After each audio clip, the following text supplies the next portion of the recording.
কম মিথ্যাচার করেনি। আল্লামা সাঈদীর মতো মানুষের নামে মামলা দিয়েছে ধর্ষণের।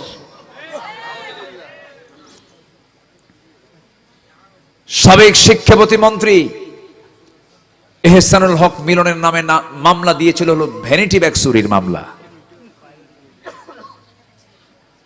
শেখুল হাদিস আল্লামা আজিজুল হক রাহিমাহুল্লাহ, তাকে 1996-2000 সাল এই 5 বছর যখন এরা ক্ষমতায় ছিল, এই সমস্ত ব্যক্তিদেরকে গ্রেফতার করে জেলখানায় উজুর পানি পর্যন্ত দেওয়া হয়নি, জায়নামাজ দেওয়া হয়নি, দাড়ি টেনে ছিঁড়া হয়েছে।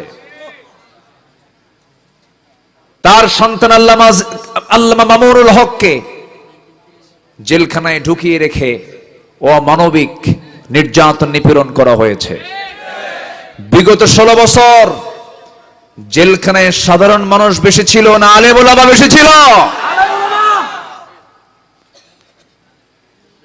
আমি আব্দুল্লাহ আল আমিন, প্রথম আমার বিরুদ্ধে মামলা হয় 1999 সালে। ওই সময় জননিরাপত্তা আইন নামে একটা আইন পাশ করেছিল তারা। সেই মামলার আমি একজন আসামি ছিলাম। আমার মামলার উকিল ছিলেন মরহুম ব্যারিস্টার মওদুদ আহমদ। হাইকোর্ট থেকে সেই সময় মামলাটাকে স্থগিত করা হয়। আবার ওই গভর্নমেন্ট যখন আবার 2008 সালে আসলো, আসার পর আরো কিছু মামলা আমার নামে যোগ হলো।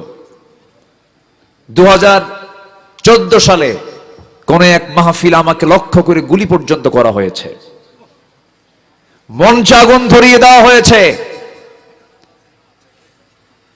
কোরআনে আগুন দেওয়া হয়েছে,